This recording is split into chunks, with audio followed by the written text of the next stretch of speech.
Yang jadi pertanyaan hari ini adalah, kenapa kita harus membela Palestina?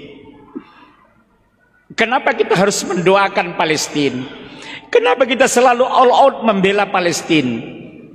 Suara-suara di luar sana, kalau kalangan golongan orang-orang liberal, Palestina bukan urusan kita, urusan mereka. Ini salah besar. Wallahi, ketika Pak Karno memproklamirkan Indonesia tanggal 9 Ramadan 75 tahun yang lalu, 6 negara yang pertama mengakui kemerdekaan Indonesia, seluruhnya negara-negara Arab. Yang pertama mengakui kemerdekaan Indonesia adalah Republik Arab Mesir, kemudian bangsa Yordania. Saya tidak pakai negara karena waktu itu mereka belum merdeka. Yang ketiga, bangsa Oman. Yang keempat, bangsa Palestina. 6 negara terbesar mengakui kemerdekaan Indonesia 1945 adalah negara-negara Islam, bukan Eropa dan Amerika. Ketika umat Islam dipojokkan di PBB, ketika negara Indonesia dipojokkan di PBB, yang all out membela Indonesia adalah negara Timur Tengah, Middle East. Ini harus kita tegas di mimbar ini. Yang kedua, secara historical, bukankah Rasulullah Isra dan Mi'raj dari Masjidil Haram ke Masjidil Aqsa langsung naik ke langit sampai ke langit yang ketujuh? Ada nilai historical dalam Islam. Rasul Muhammad yang mulia berangkat dari Masjidil Aqsa. Oleh sebab itu kewajiban kita membela itu, karena Masjidil Aqsa itu target dari Yahudi, bukan persoalan Palestina. Ini harus saya tekankan. Kalau Palestina secara teori geografis dan psikologis mereka ambil, mungkin masih ada mengatakan bukan urusan kita.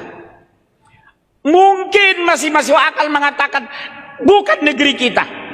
Tapi ada oknum ustadz yang berani mengatakan itu bukan urusan kita. Bukankah berdasarkan hadis disunnahkan menziarahi 3 masjid? Pertama, Masjidil Haram. Kedua, Masjid Madinah. Ketiga, Masjidil Aqsa. Secara historical, Masjidil Aqsa penuh dengan makna historical buat kita umat Islam, di mana Rasulullah menjemput perintah sholat berangkat dari Masjidil Aqsa ketika itu. Alasan kedua, bukankah kiblat kita sebelum berpindah ke Baitullah adalah ke Masjidil Aqsa? Doa Rasulullah di surat 2 144, kulihat engkau Muhammad mengadahkan wajahmu ke langit. Doa Rasulullah memohon kepada Allah memindahkan kiblat pertama dari Masjidil Aqsa ke Masjidil Haram. Hitungan 7 hari lebih kurang, doa Rasulullah dikabulkan oleh Allah. Pindahlah kiblat kita ke Masjidil Haram. Artinya betapa penting Masjidil Haram kita pertahankan. Yang ketiga, innamal mu'minuna ikhwah.